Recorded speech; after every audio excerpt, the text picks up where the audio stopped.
வெண்ணிலா, நீ போ, நான் பாத்துக்கிறேன். பரவாயில்ல கலை, இருக்கட்டும். நான் ரெடி பண்ணி வச்சுட்டு போறேன். நாளைக்கு தேவையானது தானே. நீ போ, நான் ரெடி பண்ணி ஃப்ரிட்ஜ்ல வச்சுட்டு போறேன். அப்பனா 2 பேரும் சேர்ந்தே செய்யலாம், சீக்கிரம் முடியும்.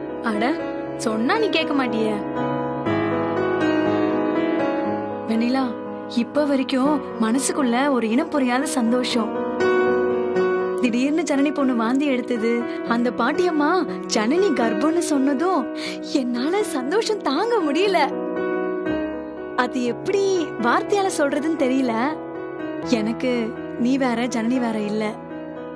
நீ உண்டாயிருக்குன்னு சொன்ன உடனே எனக்குள்ள ஒரு சந்தோஷம் வந்துச்சுல்ல, அந்த சந்தோஷம் தான் இப்பயும். கேட்க கேட்க அவ்வளவு சந்தோஷமா இருக்கு. இனி அடுத்த லைன்ல நிக்கிறது நம்ம சிம்ரன் தான்.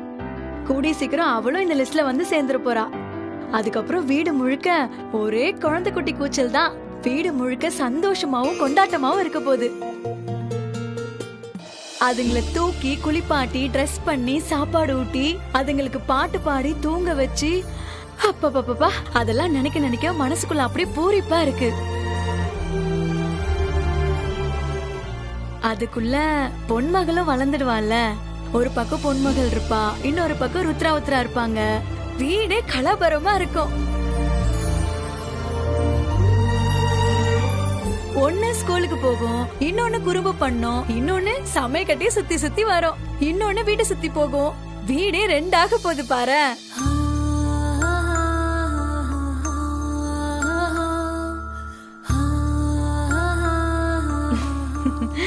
வா வெண்ணிலா. பூக்கலை, எப்ப பார்த்தாலும் கரெக்டா கண்டுபிடிச்சிடுற. சும்மாவாவது தெரியலன்னு சொல்ல வேண்டியதானே. உன் கை எப்படி எனக்கு தெரியாது? உட்காரு.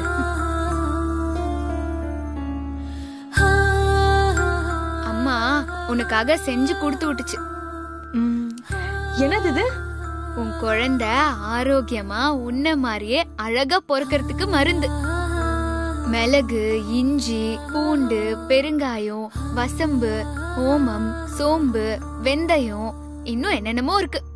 அடி பாவி, நீ சொன்ன லிஸ்ட்ல எனக்கு தலையே சுத்தது. உனக்கு தலை சுத்தல் இல்லாம சுகப்பிரசவம் ஆணுங்கிறதுக்காக தான் இது.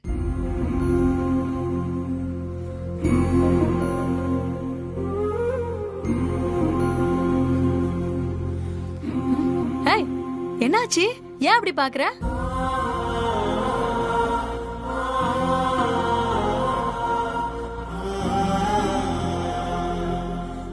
என்னாச்சு உனக்கு திடீர்னு? இல்ல கலை, எனக்கு பழசெல்லாம் ஞாபகம் வந்துருச்சு. இந்நேரம் உனக்கு மட்டும் ஒரு குழந்தை பிறந்திருந்தா அதுக்கு ஒரு 3-4 வயசு இருக்கும்ல. என்ன பண்றது, நீ யாருக்கும் எந்த பாவமும் பண்ணதில்ல. ஆனா அந்த குழந்தை தவறி போயிருச்சுல்ல.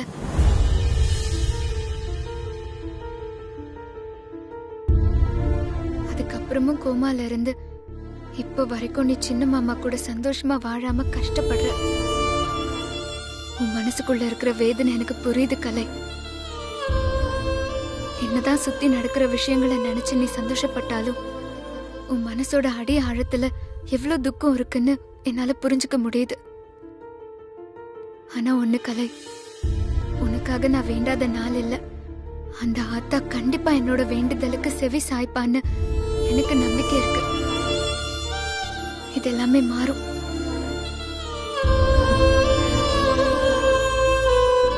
என்ன வண்ணிலாம் பேசுற? நீ பாட்டுக்கு புரியாம பேசுற. உனக்குதான் உன் சின்ன மாமா பத்தி தெரியும்ல. அவரெல்லாம் வச்சுக்கிட்டு எதுவுமே மாறும்னு எனக்கு நம்பிக்கை இல்ல. கலை, மனசை விட்டுறக்கூடாது. இத பாரு, எனக்கு எத்தனையோ சோதனைகள் வந்தப்போ நான் மனசு விட்டேனா நீ எனக்கு எவ்வளவு ஆறுதல் சொல்லியிருக்க. அதெல்லாம் கேட்டு நம்பிக்கையோட இருந்ததுனாலதான் எனக்கு இப்போ நல்லது நடந்திருக்கு. இனிமே நானும் உனக்காக வேண்டிக்கிட்டு அம்மனுக்கு விரதம் இருந்து ஆத்தா கிட்ட சண்டை போட போறேன். நிச்சயம் உனக்கு ஒரு நல்ல வழிய காட்டியே தீரணும்னு கேட்க போறேன். வெண்ணிலா, நீ பேசுறதெல்லாம் கேட்கும் போது ரொம்ப சந்தோஷமா இருக்கு. தயவு செஞ்சு விரதம் இருக்கிறேன் அது இருக்கிறெல்லாம் கிளம்பிடாத, சரியா? குழந்தைக்கு பால் கொடுக்கணும், அதெல்லாம் அப்புறம் பாத்துக்கலாம். நீ போ, பொன்மகள் அழ போறா. இல்ல கலை, பரவாயில்ல. ஏய், சொல்றேன்ல, நீ போ, நான் பாத்துக்கிறேன்.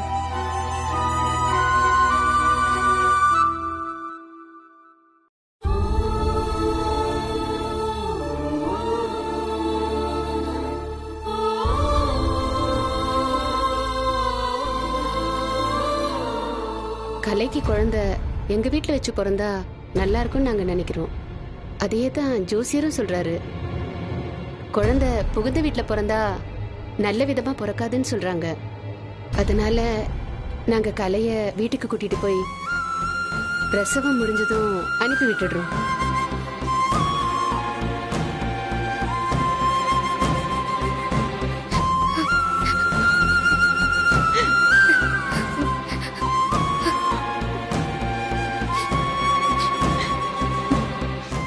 வெண்ணிலா, நீ எதுக்கும் கவலைப்படாத. உனக்கு என்ன பிரச்சனைனாலும் என்ன தொந்தரவுனாலும் எனக்கு ஃபோன் பண்ணி சொல்லு.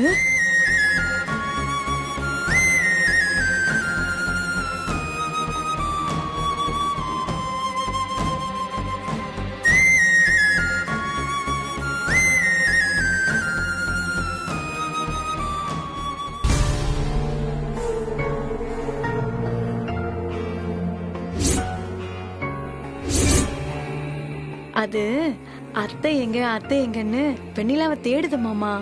அதான் இனிமே வெண்ணிலா கூடவே இருக்கலான்னு கிளம்பி வந்துட்டேன் மாமா.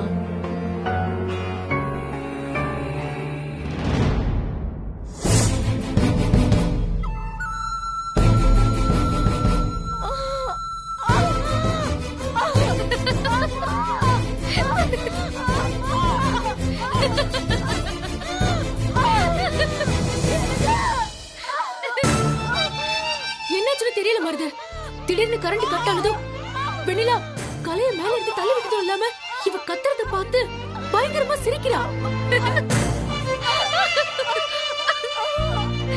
கலை கலை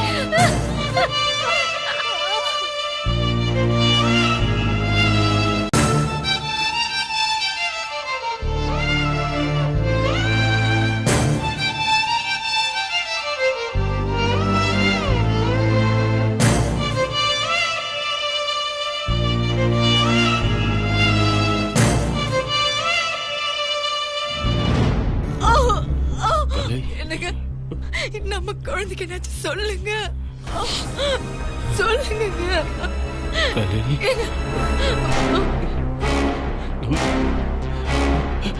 நம்ம குழந்தை போயிடுச்சு.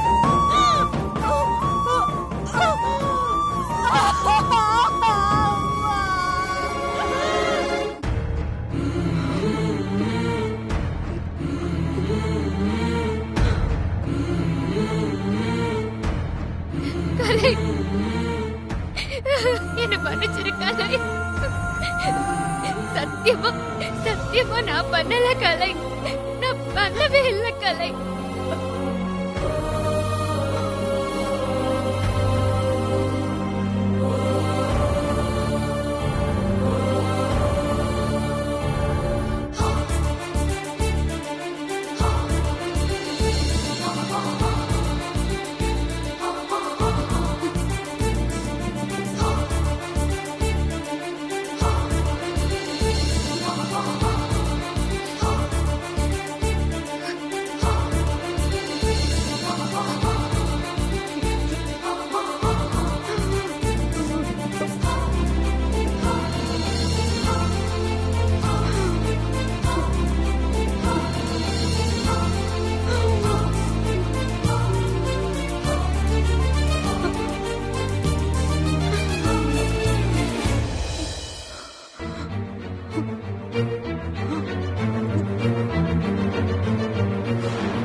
வெண்ணிலா, என்னாச்சு வெண்ணிலா? என்னாச்சு வெண்ணிலா? ரூமுக்கு போனவ திரும்ப வந்துட்டேன். ஏதாச்சும் வேணுமா?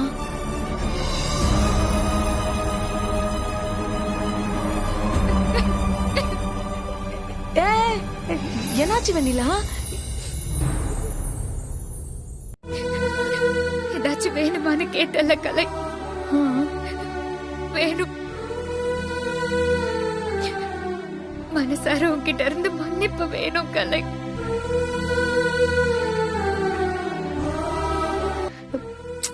ஐயோ என்னாச்சு வெண்ணிலா? இப்ப எதுக்காக அழற? ஏன் இப்போ மன்னிப்பு அது இதுன்னு பெரிய வார்த்தையில பேசிட்டு இருக்க? முதல்ல அழறத நிறுத்து, அழாத. இல்ல கலை, இது விடுற விஷயம் இல்ல. எத்தனை நாள் ஆனாலும் உன் மனசுக்குள்ள ஆறாதுன்னு எனக்கு புரியுது. திடுதிப்புன்னு பழசெல்லாம் பேசி உன்னை கிளறி விட்டுட்டேன். ரூமுக்கு போகும்போது எனக்கு பழைய விஷயம் பூரா ஞாபகம் வந்துருச்சு கலை. அதான் உன்னை பார்க்கணும் போல இருந்துச்சு. இது பாரு, உனக்கு ஞாபகம் இருக்கா? என் அம்மாவும் பாட்டியும் இறந்து போயிட்டாங்க. எனக்கு என்ன சுத்தி என்ன நடக்குதுன்னே தெரியல. நான் சாப்பிட்டேனா தண்ணி குடிச்சேனா எதுவுமே தெரியல. அந்த நேரத்துல எனக்கு அம்மாவா பாட்டியா எல்லாமா நீதான் இருந்த. ஆனா உனக்கு எவ்வளவு பெரிய சோகம் நடந்துருச்சு கலை. நான் பக்கத்துல இருந்தும் அது எப்படி நடந்துச்சு, ஏன் நடந்துச்சுன்னு சத்தியமா எனக்கு புரியல. விடு வெண்ணிலா, நடந்தது பேசி பேசி என்ன ஆக போகுது? இல்ல கலை, பாம்பு கடிக்க பாம்பு விஷம் தான் மருந்துன்னு சொல்லுவாங்க. நான் அதை பத்தி பேசாமலே இருந்து உன் மனசோட அடி ஆழத்துல ஒரு வருத்தம் இருந்து அது அப்படியே தங்கிருச்சுன்னா அதை என்னால நினைச்சு கூட பார்க்க முடியல கலை. ரொம்ப பயமா இருக்கு எனக்கு. நீ ஏன் கலையா எப்பவும் இருக்கணும். எனக்கு நீ வேணும் கலை, எனக்கு நீ வேணும்.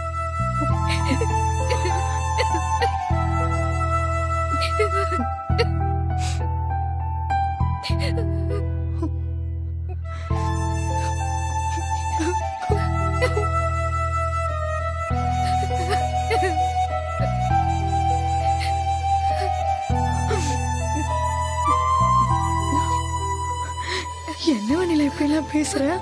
எனக்கு தெரியாதா? நீ பாட்டி அம்மாவை இழந்தப்போ நான் அப்படிலாம் இருந்தேன்னு நீ சொல்லிட்ட. ஆனா நீ எந்த உணர்வும் இல்லாம நான் கோமால இருந்தப்ப என்ன எப்படியெல்லாம் நீ கவனிச்சுக்கிட்ட?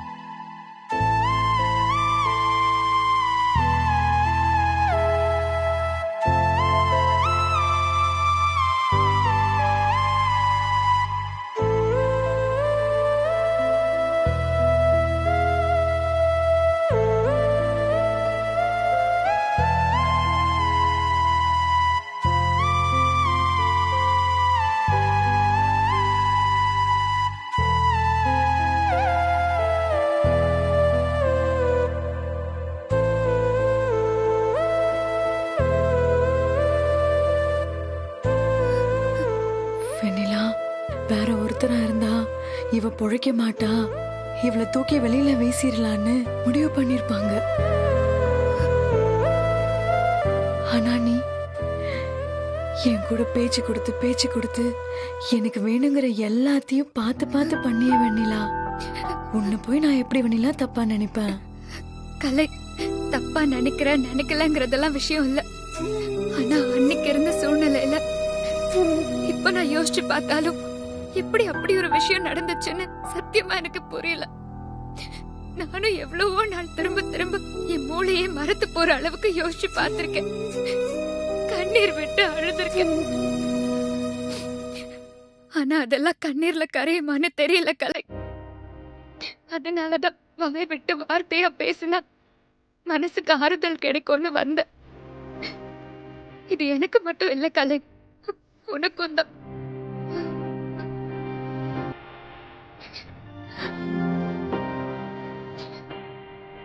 நீங்க பாரு வெண்ணிலா, அன்னைக்கு நடந்த விஷயத்துக்கு அப்புறம் வேற எதுல எனக்கு நம்பிக்கை வந்துச்சோ இல்லையோ, ஆனா ஒரே ஒரு வார்த்தையில நம்பிக்கை வந்துச்சு. கண்ணால பார்ப்பதும் போய், காதால கேக்குறதும் போய். அன்னைக்கு என்ன நடந்துச்சுன்னு அதுக்கு பின்னால இருக்கிற உண்மையை கண்டுபிடிச்சா மட்டும்தான் எல்லாமே தெரியும் வெண்ணிலா. ஆனா கலை, சத்தியமா நீ அன்னைக்கு படியில விழுந்ததுக்கும் எனக்கும் எந்த தொடர்பும் இல்ல. அன்னைக்கு நான் ஏன் சிரிச்சேன்னு இப்ப வரைக்கும் எனக்கு புரியல. ஆனா அப்ப சிரிச்சதுக்காக காலம் பூரா அழுதுட்டு இருக்கேன் கலை.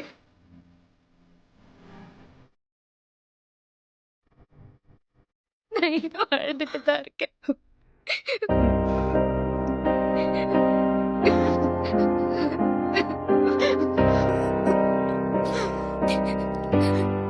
இல்ல வெண்ணிலா, நிச்சயமா இதுக்கு பின்னால மிகப்பெரிய சதி இருக்குன்னு எனக்கு நல்லாவே புரியுது.